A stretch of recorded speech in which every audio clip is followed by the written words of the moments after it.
नमस्कार मित्रांनो, कसे आहात सगळे? आता आपण सूत्रस्थान सुरू करणार आहोत. सूत्रस्थान चरकांचं अतिशय महत्त्वाचं आहे आणि याच्यावर नेहमीच बरेच प्रश्न विचारले जातात.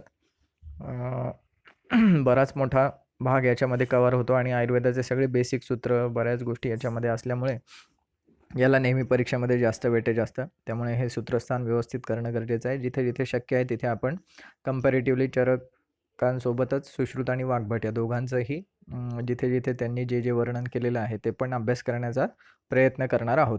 100% सगळ्याच ठिकाणी सगळेच पॉईंट कंपॅरेटिव्ह करणं शक्य नसतं, पण जिथे जिथे जे जे करता येणं शक्य आहे तेवढे आपण या ठिकाणी करून टाकणार आहोत. पहिला अध्याय आहे दीर्घजीविती अध्याय. दीर्घजीविती अध्याय तर याच्यामध्ये सगळ्यात आधी अध्यायाच्या सुरुवातीला तुम्ही वाचायला सुरुवात केली तर तुम्हाला हे कळेल की हिमालयाच्या पायथ्याशी सगळे ऋषीमुनी जमलेले आहेत. मग त्याच्यामध्ये वशिष्ठ, अंगिरा, भृगू, भरद्वाज, आत्रेय, जमदग्नी, काश्यप अशा अनेक प्रकारे त्या ऋषींची नावं दिलेली आहेत. पुलस्त.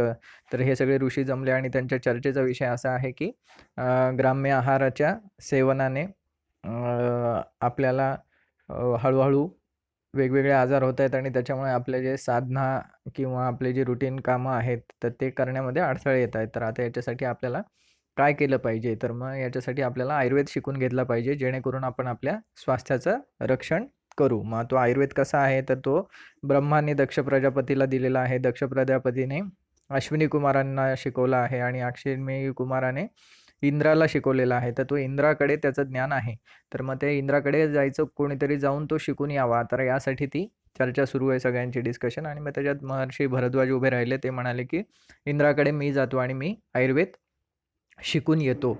तर मग असं म्हटल्यावर सगळ्यांनी त्यांना शुभेच्छा दिल्या आणि मग ते जाऊन इंद्राकडून आयुर्वेद शिकून आले भरद्वाज. म्हणजे मग पृथ्वीवर सगळ्यात आधी जो आला तो भरद्वाज ऋषींकडे. तर असाही प्रश्न येतो की बाबा इस पृथ्वी पर सबसे पहिले आयुर्वेद किसको शिक्षा मिली उसको. तर भरद्वाजाला ज्ञान मिळालं त्या आयुर्वेदाचं सगळ्यात आधी.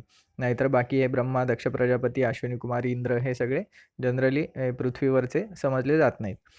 मग भरद्वाजाने शिकून आला आणि सगळ्या तिथल्या ऋषीमुनींना मग त्यांनी आयुर्वेद तो शिकवला, आयुर्वेद शिकवला. मग त्याच्यात त्यांनी शब्द वापरलेला आहे अनधिकम अनवशेषयन असा शब्द वापरलेला आहे. जर तुम्ही संहिता वाचली तर अनधिकम म्हणजे आपल्या मताच्या 4 गोष्टी लावून त्याला सांगितल्या नाही. तर आपण एखादा निरोप द्यायला सांगितला तर आपण आपल्या मताच्या 2 गोष्टी त्याला जोडून देतो किंवा अनवशेषयन. तर किंवा असंही नाही केलं की त्यांनी 2-4 फॉर्म्युले इंद्राकडून शिकलेले आपल्याच जवळ ठेवले की म्हणे कशाला डिस्क्लोज करायचं, एवढं बाकी तर मी सांगतोय, हे 4 फॉर्म्युले मी माझ्याचकडे ठेवतो. असंही त्यांनी केलं नाही. तर जसा जसा काही त्यांनी शिकला होता इंद्राकडून तसा पूर्णच्या पूर्ण त्यांनी सगळ्या ऋषींना शिकवला. आणि मग सगळे ऋषी आपापल्या गुरुकुलात गेले आणि आपापल्या गुरुकुलात त्यांनी आपापल्या शिष्यांना शिकवायला सुरुवात केली. मग त्याच्यात सांगितलंय त्यांनी धर्मार्थ काम मोक्षाणाम आरोग्यम मूलमुत्तमम. तर धर्म, अर्थ, काम आणि मोक्ष यांच्या मुळाशी काय जर असेल तर ते आरोग्य आहे. तर त्याच्यामुळे हे आरोग्य अतिशय जपणं अतिशय महत्त्वाचं आहे असं त्यांनी सांगितलेलं आहे. तर ही रिकामी जागा भरण्यासाठी MCQ येऊ शकतो. धर्म, अर्थ, काम, मोक्षाणाम डॅश डॅश मूलमुत्तमम. तर ते आरोग्य मूलमुत्तमम. नंतर आयुर्वेद कसा आहे तर त्रिसूत्र आयुर्वेद आहे. हेतुलिंग औषध ज्ञानम स्वस्थ आतुरपरायणम त्रिसूत्रम शाश्वतम पुण्यम बुबुधेयम पितामह. तर बुबुधे म्हणजे सांगितला, कुणी सांगितला? पितामह. पितामह म्हणजे ब्रह्मांनी सांगितला असा तो. आणि त्याचं त्रिसूत्र कुठलं आहे? हेतू, लिंग आणि औषध. म्हणजे एखाद्या आजाराचे हेतू, लिंग म्हणजे लक्षणं आणि औषध म्हणजे त्याची चिकित्सा, असा त्रिसूत्र आयुर्वेद आहे. तर आयुर्वेद या हेतू मध्ये लिंग आणि औषध या 3 गोष्टींमध्ये या 3 सूत्रांमध्ये आयुर्वेद सांगितलेला आहे. त्यानंतर मग षट पदार्थांचं वर्णन आहे. सामान्य, विशेष, गुणद्रव्य, कर्म, समवाय. तर आता चरकांमध्ये याचं वर्णन अशा पद्धतीने किंवा असा क्रम आहे. आपल्याला जनरली पदार्थ विज्ञानाचा जो क्रम असतो द्रव्य, गुण, कर्म, सामान्य, विशेष, समवाय, तर तो आपल्याला पाठ असतो. पण इथे क्रम थोडासा वेगळा आहे. तर सामान्य, विशेष, गुणद्रव्य, कर्मसमवाय. तर हा क्रम कधी-कधी विचारतात, की बाबा षट पदार्थामध्ये सगळ्यात आधी चरकांनी काय सांगितलेलं आहे, दुसऱ्या नंबरला काय सांगितलं आहे, तिसऱ्या नंबरला काय सांगितलेलं आहे किंवा योग्य क्रम कोणता षट पदार्थांचा आणि असं म्हणून खाली 4 क्रम देतील तुम्हाला वेगळे-वेगळे आणि त्यातला योग्य चरक संहितेनुसारचा आपल्याला ओळखावा लागेल. अशा पद्धतीचाही प्रश्न आपल्याला येऊ शकतो. मग अशा वेळी हे लक्षात कसं ठेवायचं, तर आपल्याला हे द्रव्य गुण कर्म सामान्य विशेष समवाय एवढं फिक्स झालेलं असतं, की ते दुसरा क्रम पाठ व्हायला थोडासा जड जातो. मग त्याच्यामुळे आपण त्याला तोच क्रम लक्षात ठेवायचा, फक्त लिहिण्याची पद्धत बदलायची. या ओळीमध्ये सगळ्यात पहिले द्रव्य लिहायचं, त्याच्या डाव्या बाजूला गुण, उजव्या बाजूला कर्म असं लिहायचं. पुन्हा डाव्या बाजूला सामान्य विशेष लिहायचं आणि एकदम एक्स्ट्रीम राईटला जाऊन समवाय लिहून टाकायचं. आलं लक्षात? म्हणजे आपला जो पाठक्रम आहे त्याच क्रमाने लिहायचं, पण लिहिताना द्रव्य, गुण, कर्म, सामान्य विशेष, समवाय असं लिहायचं. मध्यभागी द्रव्य, डाव्या हाताला गुण, उजव्या हाताला कर्म, मग पुन्हा डाव्या हाताला जाऊन सामान्य विशेष, पुन्हा उजव्या हाताला जाऊन समवाय असं लिहिण्याची एक 4, 6, 8, 10 वेळा प्रॅक्टिस केली की तो क्रम बरोबर लक्षात राहतो. मग त्या रफ वहीवर लिहिलं की आपल्याला बरोबर त्या क्रमाने त्याला जनरेट करता येतं. म्हणजे वेगळं काही पाठ न करता आपल्याला फक्त त्या क्रमाने असं डिझाईन केलं की ते होतं, तयार होतो त्यांचा क्रम. तर अशा पद्धतीने आपण लक्षात ठेवायचं. त्यानंतर मग आत्रेयाचे 6 शिष्य आपल्याला आयुर्वेद इतिहासात हा विषय आलेलाच आहे. अग्निवेश, भेल, जतुकर्ण, पाराशर, हरित आणि क्षारपाणी.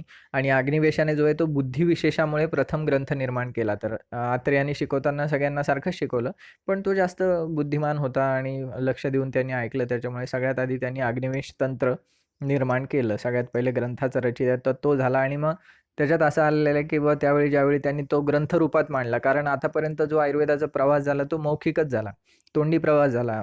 ब्रह्माने त्याला तोंडी शिकवलं प्रजापतीला, प्रजापतीने अश्विनी कुमारांना तोंडी सांगितला, इंद्राने पण आता भारद्वाजाला तोंडी सांगितलं, आत्रेयांनी पण तोंडी सांगितलं अग्निवेशाला. सगळ्यात पहिले त्याला डॉक्युमेंट केलं, लिहिलं, ते अग्निवेशाने लिहिलं आणि मग तिथे वर्णन आहे संहितेमध्ये जर तुम्ही पाहिलं तर मग सगळे देवदेवता प्रसन्न झाल्या की अरे बाबा सगळ्यात पहिले आयुर्वेदाचं काहीतरी डॉक्युमेंटेशन झालेलं आहे आणि मग सगळ्यांनी ते वर्षाव केला वगैरे असं त्यांनी सांगितलेलं आहे त्यामध्ये. आणि काही विशिष्ट देवतांनी अग्निवेशाच्या शरीरामध्ये प्रवेश केला असं पण त्या ठिकाणी वर्णन आहे. जर तुम्ही ते एक संहितेचं वाचलं तर मग ते पण थोडंसं बघून घ्या ग्रंथामधल्या गोष्टी. त्यानंतर आयुर्वेदाची परिभाषा दिलेली आहे. हिताहितम सुखम दुःखम आयुस्तस्य हिताहितम मानम च तच्च यत्रोक्तम आयुर्वेदस्य उच्यते. तर ही परिभाषा आपल्याला पाठच असते जनरली, अनेकदा आपण वापरलेलं आहे. काही सुचलं नाही, एखादा श्लोक आठवत नसलं की टाकून द्यायचं हिताहितम सुखम दुःखम आयुस्तस्य हिताहितम. म्हणजे प्रश्न विचारलेला आहे गृहिणीचे पूर्वरूप आणि आपण मग चालू करतो हिताहितम सुखम दुःखम आयुस्तस्य हिताहितम. तर असं आपण करत असतो. तर त्याच्यामुळे हा श्लोक आपल्याला माहिती आहे, पण त्याचा अर्थ पण माहिती आहे की नाही एकदा बघून घ्या. अर्थही आपल्याला माहिती असलं पाहिजे. नुसतं एखादा श्लोक पाठ आहे म्हणजे त्याच्यावरचे सगळे MCQ आपल्याला येतील अशा गैरसमजात राहू नका. नुसता श्लोक पाठ असून चालत नाही, त्याचा अर्थही आपल्याला माहिती असला पाहिजे. त्यानंतर आयुचे लक्षण आणि पर्याय दिलेले आहेत इथे. शरीर इंद्रिय सत्व आत्मसंयोगोधारी जीवितम नित्यगश्च अनुबंधश्च पर्यायर आयुरुच्यते. शरीर, इंद्रिय, सत्व म्हणजेच मन आणि आत्मा यांच्या संयोगाला आयु म्हटलं जातं आणि त्याचे 4 पर्याय दिलेले आहेत. धारी, जीवित, नित्यग आणि अनुबंध. धारी, जीवित, नित्यग, अनुबंध. मी तुम्हाला एक कंपॅरिझनची वही करायला सांगितलेली आहे. त्या वहीमध्ये एक पर्यायांचं पान आपण केलेलं असेलच की एक पर्यायांचं पान, त्याला डेडिकेटेड द्यायचं एक पानाला. तिथे जे जे पर्याय येतील आपल्याला वेगळे म्हणजे द्रव्यगुणाचे आणि रसशास्त्रामधले सोडून, तर ते सगळे पर्याय त्या ठिकाणी आपण मेन्शन करायचे. तिथे आयुचे 4 पर्याय आणि शरीर, इंद्रिय, सत्व आणि आत्मा यांच्या संयोगाला आयु म्हटलेलं आहे. आयुर्वेदाला पुण्यतम वेद म्हटलेलं आहे. लोकयो उभयो हितम म्हणजे या इहलोक आणि परलोक दोन्हीमध्ये कल्याण करणारा असा तो आयुर्वेद असं त्यांनी सांगितलेलं आहे. मग सामान्य विशेष सिद्धांत आहे. सर्वदा सर्व भावानां सामान्यम वृद्धी कारणम ह्रास हेतु विशेषश्च प्रवृत्ती उभयस्य तू. हे आपल्याला माहिती आहे, पदार्थ विज्ञानात आपलं झालेलं आहे. सामान्य चक्रपाणींनी 3 प्रकारचे सांगितलेले, सामान्य आणि विशेष, द्रव्य सामान्य, गुणसामान्य आणि कर्मसामान्य. याविषयी पण आपण बोललेलो आहे. परत थोडक्यात सांगतो की रक्त पिऊन रक्त वाढणं हे द्रव्य सामान्य आहे, दूध पिऊन कफ वाढणं हे गुणसामान्य आहे आणि धावपळ करून वात वाढणं हे कर्मसामान्याचं लक्षण आहे. आणि त्याच पद्धतीने विशेषाचे लक्षण आपण लक्षात घेऊ शकतो. त्यानंतर मग सामान्य हे एकत्व करणारं असतं, विशेष हे पृथकत्व म्हणजे वेगळं करणारं असतं, तुल्यार्थता ही सामान्य, विशेष असतो विपर्यय. हे पण आपण पदार्थ विज्ञानामध्ये बघितलेलं आहे. त्रिदंड, सत्व, आत्मा आणि शरीर या तिघांना त्रिदंड असं म्हटलेलं आहे आणि हे त्रिदंडयुक्त जो पुरुष आहे तो या तंत्राचा अधिकरण आहे. जे चरकसंहिता लिहिली गेलेली आहे तो ह्या सत्व, आत्मा आणि शरीरयुक्त पुरुषासाठी लिहिली गेलेली आहे. त्यानंतर कारण द्रव्य सांगितलेले आहेत. खादिन्यात्मा मनःकालो दिशश्च द्रव्य संग्रह सेंद्रियम चेतनम द्रव्यम निरेंद्रियम अचेतनम, की ख म्हणजे आकाश महाभूत, ख आदी म्हणजे आकाश आदी पंचमहाभूत. तर हे 5 महाभूत मन, काल, दिशा आणि आत्मा. तर हे टोटल 9 कारण द्रव्य आहेत. हे पण आपण पदार्थ विज्ञानामध्ये पाहिलेले आहेत. सेंद्रिय म्हणजे ज्यांना इंद्रिय आहेत अशा द्रव्यांना चेतन द्रव्य म्हटलेले आहे. ज्यांना इंद्रिय नाही अशा द्रव्यांना अचेतन द्रव्य म्हटलेलं आहे. त्यानंतर गुण 41 हे पण आपण पदार्थ विज्ञानामध्ये पाहिलेले आहेत. सार्था गुरुवादयो बुद्धी प्रयत्नांता परादया, त्यातले सार्थ 5 गुण शब्द स्पर्श रूप रसगंध, गुरुवादी 20 गुण गुरुर्मंद हिमस्निग्ध श्लक्ष्ण सांद्र मृदू स्थिरा गुणाः ससूक्ष्म विशदा विशंती ते विपर्याय. हे 10 गुण दिलेले आहेत. गुरुच्या विरुद्ध लघु, मंदच्या विरुद्ध तीक्ष्ण, हिमच्या विरुद्ध उष्ण, स्निग्धच्या विरुद्ध रुक्ष. तर अशा पद्धतीने ह्या ज्या 10 हे गुण त्याच्या विरुद्ध 10 गुण अशा 20 जोड्या त्या पण पदार्थ विज्ञानामध्ये तुम्हाला सांगितलेल्या आहे. हा ॲक्च्युली वाग्भटाचा श्लोक आहे, पण तेच गुण सांगितलेले आहेत, त्याच्यामुळे तो इथे सोपा असल्यामुळे इथे दिलेला आहे. आत्मगुण 6 आहेत. बुद्धी, सुख, दुःख, इच्छा, द्वेष, प्रयत्न. आणि परादी 10 गुण आहेत. पर, अपर, युक्ती, संख्या, संयोग, विभाग, पृथकत्व, परिणाम, संस्कार आणि अभ्यास. तर अशा पद्धतीने आयुर्वेदाने हे 41 गुण सांगितलेले आहेत. तर चक्रपाणीने यातले जे हे आहेत गुण, तर हे परादी गुण आणि गुरुवादी गुण, गुरुवादी 20 परादी 10 असे मिळून या 30 गुणांना काय म्हटलेलं आहे, सामान्य गुण म्हटलेला आहे. तर या 30 गुणांना सामान्य, परादी 10 प्लस गुरुवादी 20 इज सामान्य गुण असं चक्रपाणीने म्हटलेलं आहे. त्याशिवाय अजून एक गोष्ट इथे ॲड करा. त्रिदंड जसं आहे तसं त्रिस्थूण सुश्रुतांनी सांगितलेलं आहे. सुश्रुतानुसार त्रिस्थूण इज वात पित्त कफ. तसं आपल्याला सुश्रुत संहितेत ते येईलच, पण या अनुषंगाने इथे या पेजवर तुम्ही ॲड करून घ्या. त्रिस्थूण आहेत वात, पित्त आणि कफ, याला त्रिस्थूण असं म्हटलेलं आहे सुश्रुतांनी. त्यानंतर कर्म, मग एकेका व्याख्या दिलेली आहे. प्रयत्नादी कर्म चेष्टितम उच्यते. समवायो अपृथक भावो भूम्यादीनाम गुणैर्मता. तो समवाय संबंध कसा असतो, नित्य असतो समवाय संबंध. तर हे सगळं आपण पदार्थ विज्ञानामध्ये पाहिलेलं आहे. आता इथे फक्त एवढं लक्षात ठेवायचं आहे की इथे प्रश्न असा येईल की प्रयत्नादी कर्म चेष्टितम उच्यते, यह कर्म की व्याख्या किसने की है, असा प्रश्न तुम्हाला येऊ शकतो. आणि मग तिथे ऑप्शन दिलं जाऊ शकतं की किस ग्रंथ में वर्णित है यह व्याख्या. तर मग सांख्यकारिकेमध्ये आहे की तर्कसंग्रहात आहे की चरक संहितेत आहे की सुश्रुत संहितेत आहे. तर अशी कोणी केलेली आहे ही व्याख्या, प्रयत्नादी कर्म चेष्टितम उच्यते. तर मग हे आपल्याला माहिती पाहिजे की अरे ही चरकांनी केलेली व्याख्या आहे, ही तर्कसंग्रहाने केलेली व्याख्या आहे. तर हे मी पदार्थ विज्ञानाच्या वेळी पण तुम्हाला शिकवलं होतं की हे याचं कोण ऑर्थर आहे, तर ते आपण लक्षात ठेवणं गरजेचं आहे. की आणि त्यातल्या त्यात आपल्या चरकांचे म्हटल्यावर ते तर आपल्याला माहीत पाहिजे की अरे हां, ही चरकांनी केलेली व्याख्या आहेत. मग तसंच समवायो अपृथक भावो भूम्यादीनाम गुणैर्मतः. त्यानंतर द्रव्य यत्राश्रिता कर्मगुणा कारणम समवायी तद्द्रव्य, जिथे गुण आणि कर्म समवाय संबंधाने राहतात ज्याच्यावर, तर त्याला द्रव्य म्हटलेले आहे. मग तशीच गुणाची व्याख्या समवायितू निश्चेष्ट कारणम गुणः. कर्माची व्याख्या संयोगेच विभागेच कारणम द्रव्याश्रितम कर्तव्यसे क्रिया कर्म नान्यद अपेक्षित. हे सगळ्या गोष्टी आपण पदार्थ विज्ञानामध्ये पाहिलेल्या आहेत.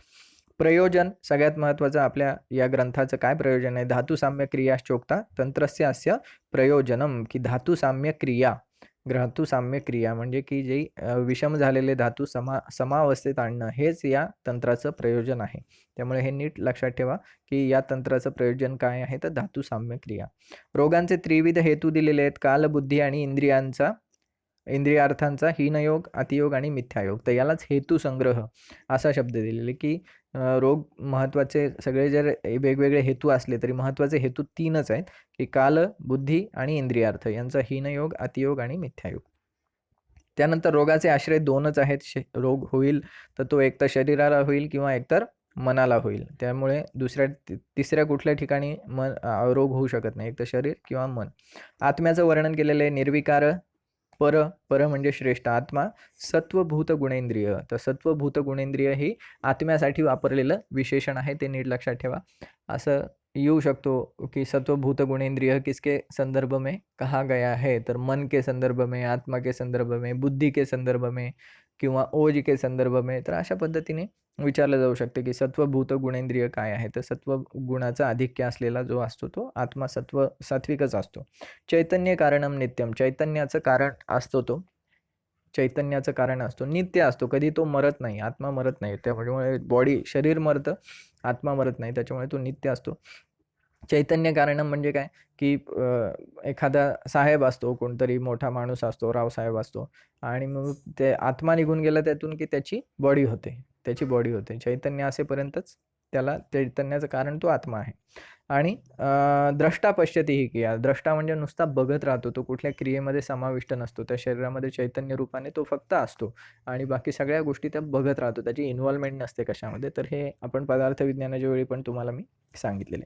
त्यानंतर वायू, पित्त, कफश्चोक्तम शारीरो दोषसंग्रह.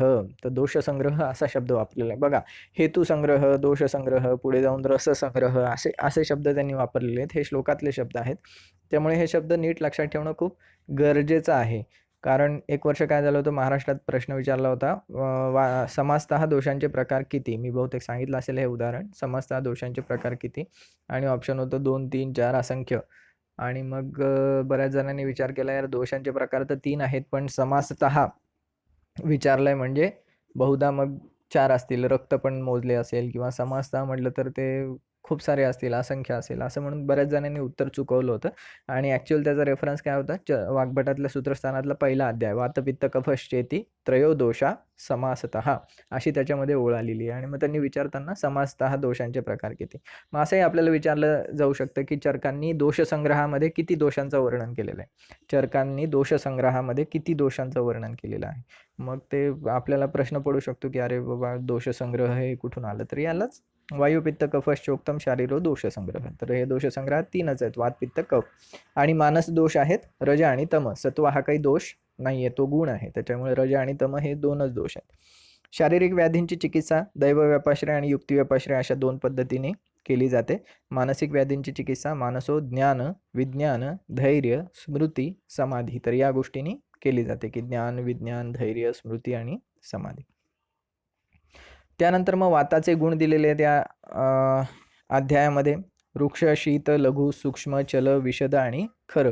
तर असे गुण त्याचे वाताचे सांगितलेले. वाग्भटामध्ये वाताचे गुण आलेले आहेत, वृक्ष, शीत, लघु, सूक्ष्म, चल आणि खर. तर इथे विशदाचं वर्णन वाग्भटांनी नाही केलेलं.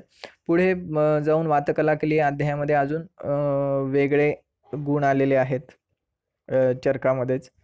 तर त्याच्यात वृक्ष, शीत, लघु, खरं वगैरे ते आपल्याला पुढे येतीलच. त्यानंतर वाताचे आत्मरूप आलेले सूत्रस्थान 20 मध्ये रौक्ष, शैत्य, लाघव, वैशद्य, गती, अमूर्तत्व, अनवस्थितत्व.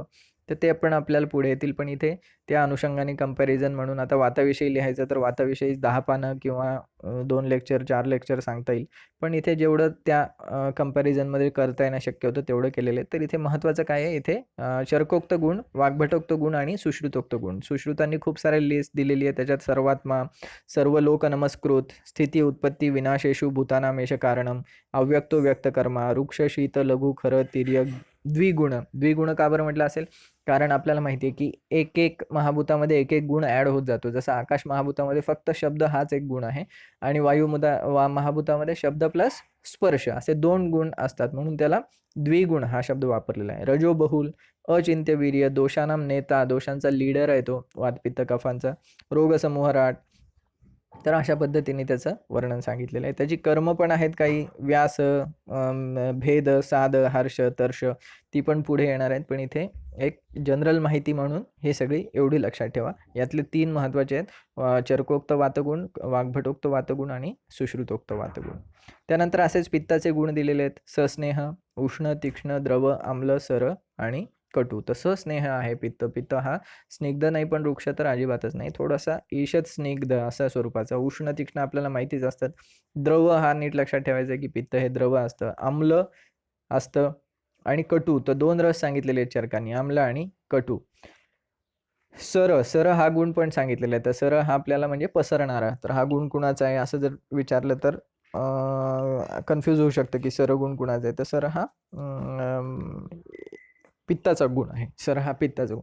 वायू जसा वाहतो, वायू हा पसरत नाही है ना, तर पाणी पसरलं म्हणतो आपण, हवा पसरली असं नाही म्हणत. तर त्याच्यामुळे पाणी, तर ते जे वाहणं जो गुण आहे, तर वाहणं हे सर गुण असतो, तर तो पित्ताचा आहे.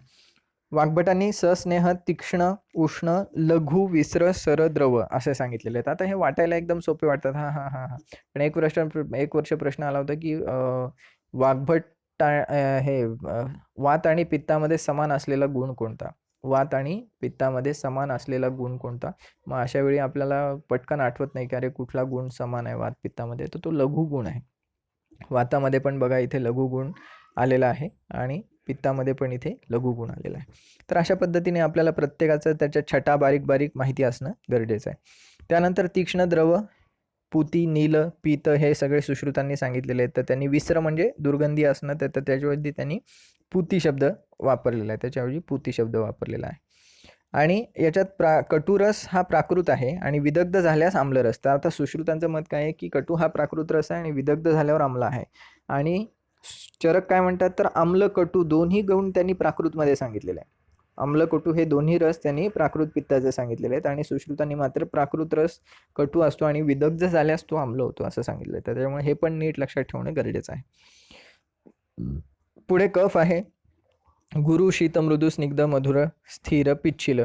तर हे सगळे कफाचे गुण. तर यातला मृदू नीट लक्षात ठेवा. आता मृदू कशाचा गुण आहे असं जर विचारलं, वाताचा, पित्ताचा, कफाचा, तर मग आपल्याला मृदू, पित्त आणि कफामध्ये कन्फ्यूज होतं. तर त्याच्यामुळे हे नीट लक्ष देऊन हे करायचं. भले आपण हे फर्स्ट इयरच्या पहिल्या काही लेक्चरमधल्या गोष्टी आहेत, पण मग MCQ पॅटर्नमध्ये येताना ते एकदम असं समोर आलं की काहीच झेपत नाही आपल्याला, मृदू कुणाचा गुण आहे. त्याच्यामुळे प्रत्येक गोष्ट डोळ्यात तेल घालून व्यवस्थित बारकाव्याने वाचायची असते. त्याला टेकन फॉर ग्रँटेड घेऊ नका.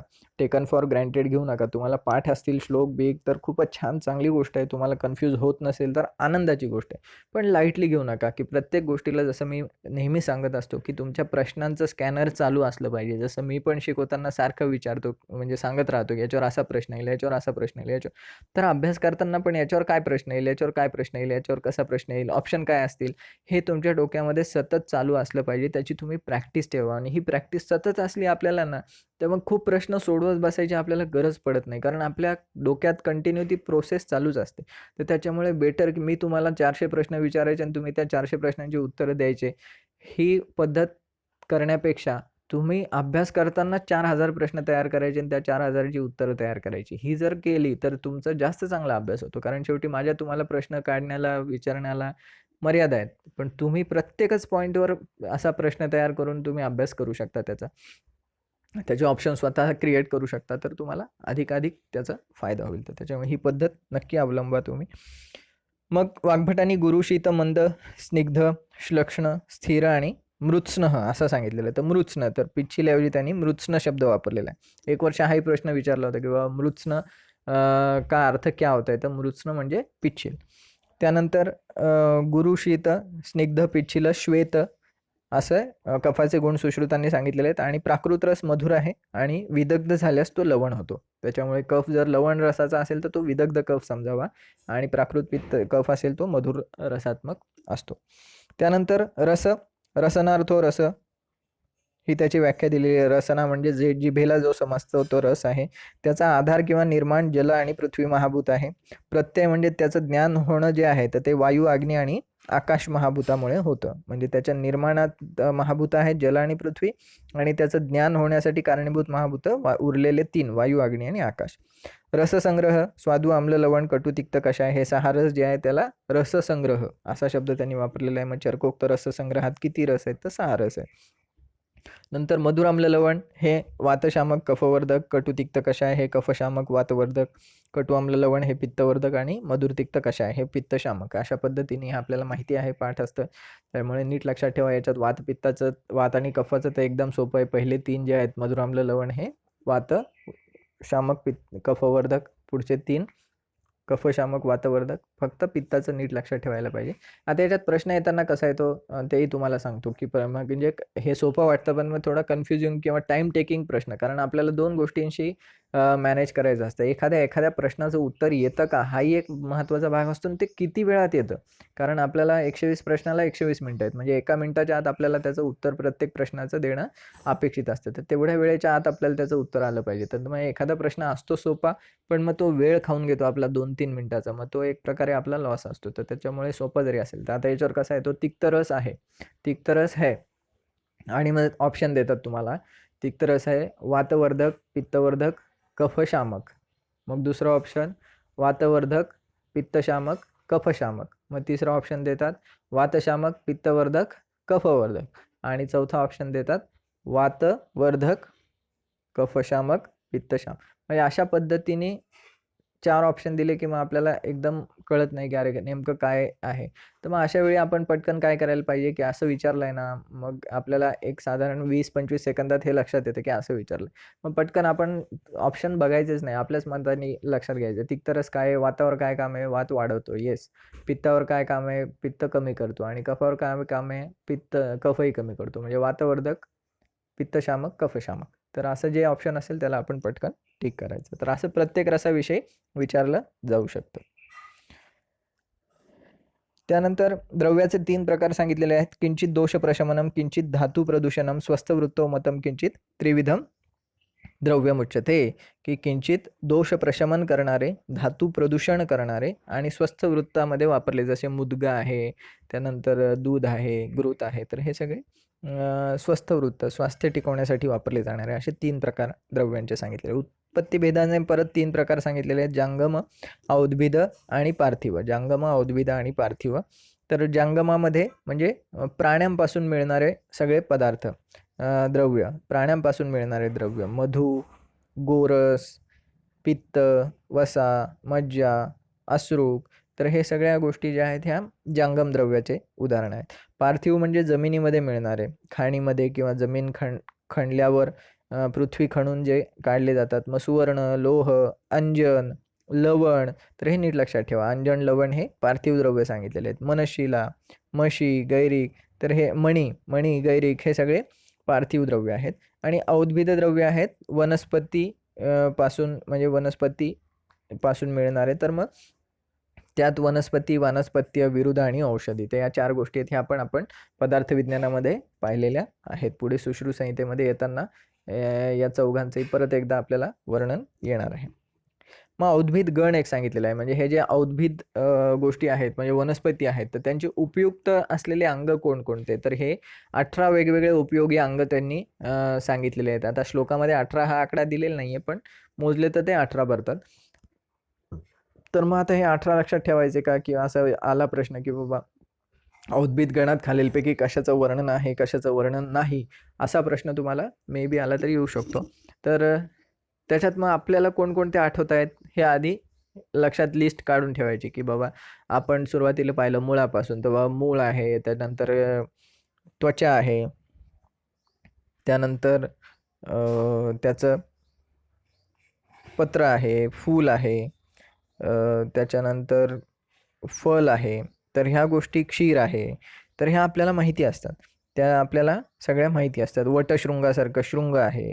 त्यानंतर ज्यांचे मुळं नसतील त्यांचे कंद असतात, काही यांचे ते कंदही आपल्याला माहिती आहेत. तर ह्या सगळ्या माहिती आहेत. मग ज्या आपल्याला सार, विजय सारासारख्या वनस्पतीचं आतलं सार वापरलं जातं, तर तेही आपल्याला माहिती. तर जे माहिती असेल आपल्याला त्याची एक लिस्ट वेगळी करायची. आणि जे माहिती नसेल की अरे बाबा हे पण असतं का वनस्पतीचं अंग, की जसं निर्यास, हां, तर गुगुळ वगैरे, राळ हे काय आहेत? हे वनस्पतींचे निर्यास आहेत. तर मग आपल्याला पटकन क्लिक होत नसतं की हे आहे त्याच्यामध्ये. तर मग ते तसं नीट लक्षात ठेवायचं. कांड याच्यात कुठे सांगितलेलं नाही आहे, कांड नाही सांगितलेलं. तर त्याच्यामुळे हे एक लक्षात ठेवा की याच्यात कांडाचं वर्णन नाही आहे. कांडाऐवजी त्यांनी नाल सांगितलेलं आहे ना, तर नाल सांगितलेलं आहे. त्यानंतर स्वरस पण याच्यातच मोजला आहे त्यांनी. पल्लव म्हणजे छोटी पालवी, पंचपल्लव वगैरे जे आपण बघतो द्रव्यगुणामधले, त्यातलं स्वरस, पल्लव, क्षार मोजलेलं आहे याच्यात. क्षीर आहे, अनेक वनस्पतींचं स्नोई क्षीर वगैरे असं वापरतो आपण. त्याच्यानंतर भस्म पण याच्यातच सांगितलेलं आहे. त्याच्यात तैल पण सांगितलेलं आहे. कंटक, काटे वापरले जातात, जसं शाल्मली कंटक वगैरे त्याच्यासारखे. आणि प्ररोह पण वापरतात. तर त्याच्यामुळे या 5-6 गोष्टी ज्या आहेत त्या नवीन आहेत आपल्यासाठी. जसं की स्वरस, पल्लव, क्षार, भस्म, तैल आणि प्ररोह. तर ह्या 5-6 वेगळ्या काढायच्या. आणि जे बाकीच्या गोष्टी आपल्याला माहिती असतात की हां, हे आहेत वनस्पतींचे प्रयोजनांग, तर ते वेगळे काढाय. असं फोडलं ना किंवा पाठ नाही करावं लागत आपल्याला, बिलकुल पाठ नाही. नाहीतर अरे बापरे, हे 18 कोण पाठ करायचं असं असतं. तर फोडाफोडी करायची त्याच्यात फूट पाडायची. फूट पाडले की आपल्याला गोष्टी सोप्या होतात. मग मुलिनी द्रव्य सांगितलेले आहेत नंतर 16, फलिनी द्रव्य 19, महास्नेह 4, लवण 5, मूत्र 8 आणि क्षीर 8 आणि शोधनार्थ 6 वृक्ष, एवढं सगळ्यांचं वर्णन याच्यानंतर या अध्यायात केलेलं आहे. मग मूलिनी द्रव्य टोटल 16 आहेत. मग त्याचं डिस्ट्रीब्युशन सांगितलेलं आहे. त्यातली क्षणपुष्पी, बिंबी आणि हैमवती, हैमवती म्हणजे वचा, तर हे वमनासाठी वापरले जातात ह्या 3 वनस्पती.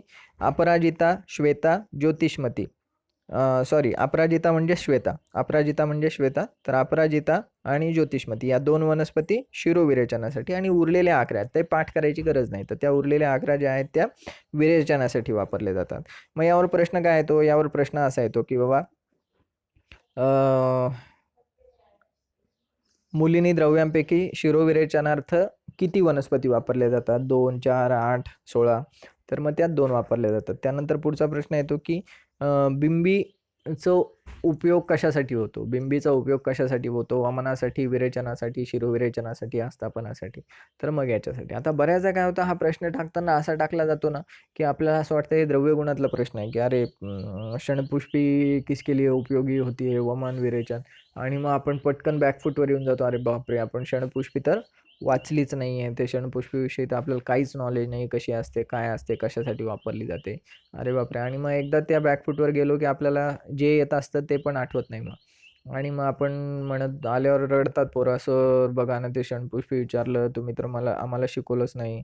तर मग ते विचारलेलं कुठून असतं? सूत्रस्थानाच्या पहिल्या अध्यायातून विचारलं असतं की क्षणपुष्पी ही वमनासाठी उपयोगी आहे, अपराजिता ही शिरोविरेचनासाठी. तर ते नीट जरा डोकं आपलं ठेवायचं की आपल्याला क्षणपुष्पी कुठे आली आहे का, तर ती पटकन जर सारखी आपण रिव्हिजन करत असू, त्याच्यामुळे इथे रिव्हिजनचं खूप महत्त्व आहे की एकदा झालं, टेस्ट झाली आणि सोडून दिलं, चला आता चरक सुश्रुत वाग्भट शारीर संपले, आता सुटलो, आता नको त्याला ढुंकून बघणं, तर असं करून नाही चालत मित्रांनो. ठराविक काळाने परत त्याची रिव्हिजन आपल्याला करावी लागतेच. रोज होत नसेल तर किमान रविवारी तरी आधीच्या त्या आठवड्याभरातल्या सगळ्या गोष्टींना एकदा रिवाईज करणं हे केलंच पाहिजे. असं केलं तर आपल्याला पटकन आठवतं की क्षणपुष्पी ही वमनासाठी वापरली जाते. असंच डिस्ट्रीब्युशन फलिनी द्रव्यांचं पण आहे. धामार्गव, इक्ष्वाकू, जीमुतक, कृतवेदन, मदनफल, कुटश, त्रपुष, हस्तिपर्णी, तर हे 8 गोष्टी ज्या आहेत त्या वमन आणि आस्थापन या दोन्हींसाठी वापरल्या जातात. वमन आणि आस्थापन दोन्हींसाठी वापरल्या जातात. आता परत एकदा इथं 8ची लिस्ट दिसते, पण जर थोडंसं डोकं वापरलं तर आपल्याला कळतं की जे 6 आहेत, पहिले 6, तर ते तर कल्पस्थानामध्ये जे 12 अध्याय सांगितलेले आहेत त्यातले 6 वमन कल्पांचे सांगितलेले आहेत, उरलेले 6 विरेचन कल्पाचे, तर त्यातले हे 6 आहेत. मदनफळ आहे, धामार्ग, इक्ष्वाकू, जीमुत, कृतवेदन आणि कुटज, हे सगळे त्या अध्यायांची नावातले ते त्या गोष्टी आहेत. ह्या फक्त मग 2च गोष्टी लक्षात ठेवायच्या, त्रपुष आणि हस्तिपर्णी. आणि खाली शिरोविरेचन आणि वमन या दोघांसाठी वापरली जाणारी आहे आपामार्ग, किंवा तिला पर्याय आलेला आहे प्रत्येक पुष्पी. मग कधी कधी प्रत्येक पुष्पी किसका पर्याय आहे असं विचारलं जातं. मग बऱ्याचदा प्रत्येक पुष्पी मग आपल्या द्रव्यगुणाच्या याच्यात नसेल त्याचा उल्लेख, तर मग परत एकदा आपण विचार करत बसतो, अरे यार. तर पण हे आपल्याला द्रव्यगुण असा विषय आहे की जो सगळ्या संहितांमध्ये सगळीकडे पसरलेला आहे, तर त्यामुळे पटकन दिवशी त्याच्यावर लेबल मारून मोकळं नाही व्हायचं की हा द्रव्यगुणाचा प्रश्न आहे. तर त्याच्यामुळे थोडंसं जरा लॅटिन नाव फॅमिली वगैरे असं पिन पॉईंट विचारलंय तर ठीक आहे, पण अदरवाईज त्या प्रश्नाला सगळ्या अँगलनी थोडंसं चेक करून बघायचं की अरे हा द्रव्यगुणाचा आहे की इतर कुठे पण याचा रेफरन्स आपल्याला आलेला आहे. तर अशा पद्धतीने आणि उरलेले विरेचनार्थ 10, तर असे 19 फलिनी द्रव्य. फलिनी म्हणजे ज्यांची फळ उपयोगी आहेत असे. तर मग या सगळ्यांचं उपयुक्तांग जरी विचारलं तर यांच्या सगळ्यांचे फळं वापरले जातात, आणि जे मूलिनी द्रव्य आहेत त्या सगळ्यांचे मुळं वापरले जातात, म्हणून त्यांना मूलिनी द्रव्य असं म्हटलेलं आहे. चतुर्विध महास्नेह, घृत, तेल, वसा, मज्जा, हे 4 महास्नेह आपल्याला माहिती आहेत. पंचविध लवण, संवरचल, सैंधव, विड, औद्भिद आणि सामुद्र, हे 5 लवण सांगितलेले आहेत. या लवणाचे गुणांमध्ये बघा, स्निग्ध असतं लवण आपल्याला जनरली, हे आपल्याला माहीत नसतो त्याचा स्निग्ध गुण, कारण ते स्निग्ध आहे म्हणूनच वातशामक आणि कफवर्धक असं असतं. त्यानंतर उष्ण, तीक्ष्ण आहे, दीपन आहे. त्यानंतर उपयोगी कशासाठी आहे तर आलेप, स्नेहन, स्वेदन, विरेचन, वमन, निरुह, अनुवासन, अंजन, जेवण, भोजनार्थ, शिरोविरेचन, शस्त्रकर्मासाठी पण उपयोगी. तर अशा वेगवेगळ्या आजारावर लवण उपयोगी असतं. मूत्र 8 प्रकारचे आहेत. आवी, आजा, गो, महिष. आवी म्हणजे मेंढी, आजा म्हणजे बकरी, गो म्हणजे गाय, महिष म्हणजे म्हैस. तर यांचं स्त्री जातीचं मूत्र घ्यायला सांगितलेलं आहे, कारण हे लघु असतं. आणि हस्ती म्हणजे हत्ती, उष्ट्र, उंट, हाय म्हणजे घोडा, आणि खरं म्हणजे गाढव. तर खरं म्हणजे गाढव. तर यांचं पुरुष जातीचं मूत्र घ्यायला सांगितलेलं आहे. मग या मूत्राचे सामान्य गुण दिलेले आहेत. उष्ण तीक्ष्ण असतं, रुक्ष असतं, कटू लवण रसात्मक असतं. कटू लवण रसात्मक. तर मग असा प्रश्न येऊ शकतो की चरक के अनुसार मूत्र का सामान्य रस क्या होता है किंवा मूत्र का रस क्या होता है, तर कटू लवण. कटू लवण असं त्याचं असतं. आणि मग वेगवेगळ्या कामासाठी वापरलं जातं. रोगाग्नतामध्ये पण बघा, अनाह, उदर, उदरामध्ये तर सगळे 8ही प्रकारचे मूत्र वापरायला सांगितलेले आहेत. आरशात वापरलं जातं. कुष्ठकिलासात, पांडूमध्ये विषनाशक हाही महत्त्वाचा गुण आहे मूत्राचा. बघा, मूत्राचा विषनाशक गुण आलेला आहे. आणि वाग्भटांनी पित्तवर्धक म्हटलेलं आहे, पण चरकांनी त्याला कर्षेत पित्तम अधोभागम, की अधोभागातून पित्त विरेचन किंवा पित्त निर्हरण करणारं असं ते मूत्र आहे, असं चरकांनी म्हटलेलं आहे. तर त्याच्यामुळे हे मूत्राचे सामान्य गुण आहेत. त्यानंतर मग प्रत्येक मूत्राचे विशेष गुण दिलेले आहेत. जसं आविमूत्र, मेंढीचं जे मूत्र आहे ते सतिक्त, स्निग्ध, पित्त अविरोधी, म्हणजे पित्त न वाढवणारं अशा स्वरूपाचं आहे. आजामूत्र म्हणजे बकरीचं मूत्र कषाय मधुर आहे. पथ्य सांगितलेलं आहे, कषाय आणि मधुर अशा 2 रसात्मक. गोमूत्र समधुर म्हणजे गोड सांगितलेलं आहे. ते समधुर म्हणजे मधुर रसात्मक सांगितलेलं आहे. आणि कृमी, कुष्ठ, कंडू, उदर याच्यामध्ये उपयुक्त सांगितले. कृमी, कुष्ठ, कंडू, उदर है ना. तर के उदर. तर असं गोमूत्र गाईच्या जोडीला शाहरुख खान जर ठेवला आपण, तर मग त्याला आपल्याला लक्षात येईल क क क क उदर. तर अशा पद्धतीने लक्षात ठेवता येईल. महिषमूत्र सक्षार असतं, सर असतं, आर्ष, शोफ, उदर या 3 आजारात उपयोगी सांगितलेलं आहे.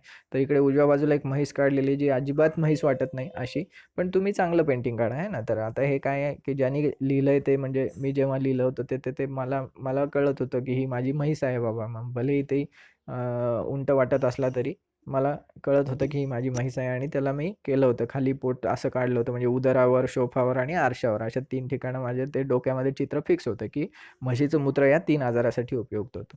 मग तशा पद्धतीने तुम्ही मग इथे हत्ती काढू शकता. कृमी, कुष्ठ, बद्धविणमूत्र, विषश्लेष्म.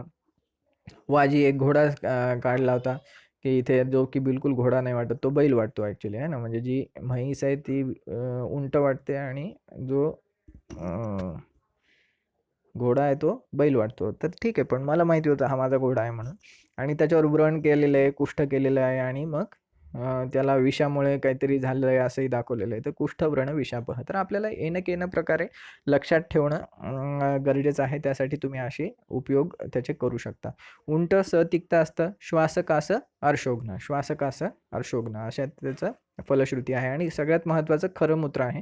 अपस्मार, उन्माद, ग्रह विनाशन. तर ह्या मानसिक आजारावर अपस्मार, उन्माद आणि ग्रहबाधा यासारख्या आजारावर उपयोगी असतं. आणि नुसतं उपयोगी नाही आहे की चला पुस्तकात लिहिलेलं आहे, हे प्रॅक्टिकली वापरलं जातं. अनेक वैद्य त्यांच्या मानसिक आजारांच्या रुग्णांच्या याच्यामध्ये ते वापरतात. मग आता तुम्ही म्हणाल की कसं वापरतात, मग ते गाढवाचं मूत्र कुठून आणतात, तर ते वैद्याकडे असण्याची गरज नाही. मग औषधं द्यायची आणि त्याचं अनुपान म्हणून आपण खरं मूत्र वापरायला सांगतो. आणि मग त्यांना सांगतो, कुंभारवाड्यात जा तुम्ही, प्रत्येक गावात असतात जे अजूनही काही कुंभार मंडळी असतात जे की ज्यांच्याकडे गाढवं असतात पाळलेली. आणि मग त्यांच्याकडे गेलं की त्यांना सवय असते द्यायची औषधाला. हे आहे की म्हणजे आपल्याला आश्चर्य वाटतं की आपल्याला हे पहिल्यांदाच असतं, पण ते अधूनमधून देतच असतात की काय त्यांच्याकडे प्रत्येक वेगवेगळ्या ठिकाणातून औषधासाठी गाढव्याचं मूत्र न्यायला. आणि मग त्यांच्याकडे भांडं ठेवलं तर मग ते आपल्याला ठराविक वेळेस किंवा दुसऱ्या दिवशी सकाळी सकाळी ते काढून ठेवतात पैसे घेऊन. आणि मग ते मूत्र आपल्याला रोजच्या रोज फ्रेश घेतलं की या उन्माद, अपस्मार आणि ग्रहबाधेसारख्या आजारात अप्रतिम फायदा होताना दिसतो. एकदम खूप छान त्याचे रिझल्ट आहेत. तर त्याच्यामुळे बघा त्यांनी काय काय कशाचा किती अभ्यास केला असेल आपल्या सगळ्या आचार्यांनी. आपल्याला वापरायचं जीवावर येतं, त्यांनी हे सगळं आपल्यासाठी लिहून ठेवलं आहे. ते हे चांगलं लक्षात ठेवा. नंतर मग दुधाचे 8 प्रकार सांगितलेले आहेत. मग बाकीचे प्राणी सगळे सेमच आहेत.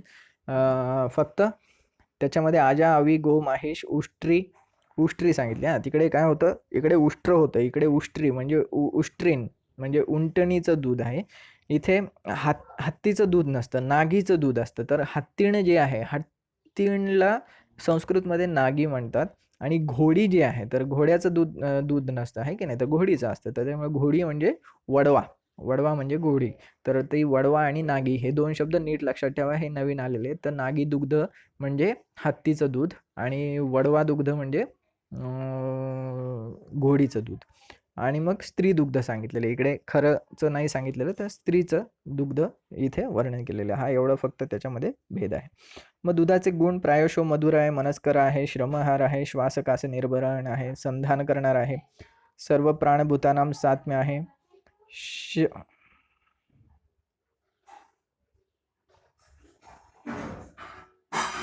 सर्व प्राणभूतानां सात्म्य असं दूध सांगितलेलं आहे. सर्व प्राणभूतानां सात्म्य असं हे सांगितलेलं आहे दुधाचं वर्णन. शमन, शोधन, तृष्णाग्न आणि पयः सर्वत्र युज्यते, की सगळ्या ठिकाणी पय म्हणजे दूध वापरलं जातं असं त्यांनी सांगितलेलं आहे. त्यानंतर मग शोधनार्थ 6 वृक्ष दिलेले आहेत. त्यातले 3 असे आहेत की ज्यांचं क्षीर आहे प्रयोज्यांग आणि 3 असे आहेत की ज्यांची त्वचा आहे प्रयोज्यांग.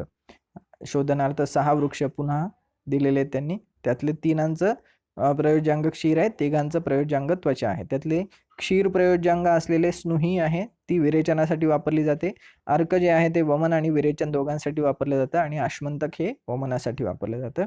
तर हे पाठांतराच्या वहीमध्ये घेऊन टाकायचं. हे शोधनार्थ 6 वृक्ष जे आहेत ना, हे पटकन पाठांतराच्या वहीत घ्यायचे. त्याच्यानंतर हे फलिनी मुलिनीचं जे डिस्ट्रीब्युशन आहे ते पाठांतराच्या वहीमध्ये घेऊन टाकायचं. म्हणजे ते पाठच होऊन जातं, मग त्याला काही परत आपल्याला कन्फ्यूज व्हायचं कामच नाही. आणि ज्याची त्वचा प्रयोज्यांग आहे अशामध्ये पुतिक आणि तिलवक हे दोन्ही पण विरेचनासाठी वापरतात. आणि कृष्णगंधा जी आहे ती विसर्प, शोथ, अर्श, दद्रू वगैरे वगैरे वगैरे या व्याधींमध्ये शोधनासाठी वापरली जाते. तर असं सगळं या अध्यायामध्ये दिलेलं आहे. तर एवढ्याच गोष्टी या अध्यायामध्ये आहे. थोड्याशा काही ॲडिशनल गोष्टींमध्ये श्लोकस्थानम समुद्दिष्टम तंत्रस्य अस्य शिरः शुभम, की या सूत्रस्थानाला श्लोकस्थान म्हटलेलं आहे आणि या तंत्राचं हे शिर आहे असं सांगितलेलं आहे.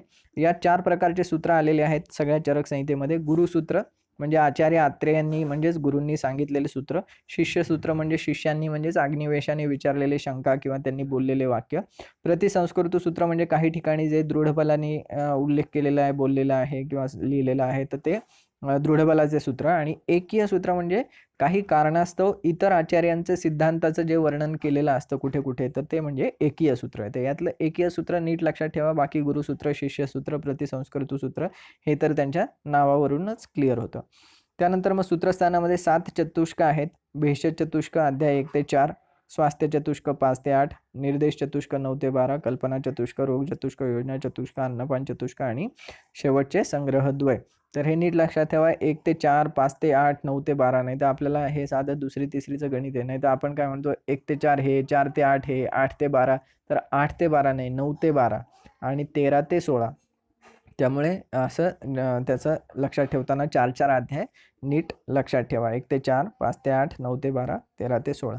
आणि याचे जे इनिशियल आहेत जर आपण घेतले या सगळ्यांचे तर BSN KRYA असे येतात. BSN भेषज चतुष्क स्वास्थ्य. तर बेसन कर्या असं त्याचं एक कोड तयार होतो. बेसन कर्या म्हणजे एक मुलगा आहे, त्याला कधीही विचारलं अरे आज काय करायचं स्वयंपाक तर तो म्हणतो पिठलं. कधीही विचारलं की आज काय करायचं पिठलं, आज काय करायचं तर पिठलं. तर पिठल्याला बेसन म्हणतात ना बऱ्याच भाषेमध्ये. तर त्याच्यामुळे बेसन कर्या कसं आहे, काय नाव आहे त्याचं तर बेसन कर्या. कर्या म्हणजे करणारा. तर BSN KRYA बेसन कर्या. BSN BESN नाही बरं का, तर BSN बेसन BSN KRYA बेसन कर्या. तर असं जर केलं तर आपल्याला ते पटकन दिशी तो कोड पाठ झाला की कोणतं चतुष्क कुठल्या नंबरचं कोणतं आहे हे आपल्याला कळतं. मग कधी कधी विचारलं जातं की बाबा दीर्घजीवित अध्याय कोणते चतुष्क में आहे, तर मग पहिलाच असल्यामुळे तो 1 ते 4 मध्ये भेषज चतुष्कामध्ये येणार. तर अशा पद्धतीने याच्यावर प्रश्न विचारले जातात. आणि शेवटचे 2 अध्याय जे आहेत 29 आणि 30 त्यांना संग्रहद्वय असं म्हटलं जातं. तर पहिला अध्याय इथे संपला. संहितेतून मात्र सगळा श्लोक टू श्लोक व्यवस्थित तुम्ही वाचून घेणं अपेक्षित आहे.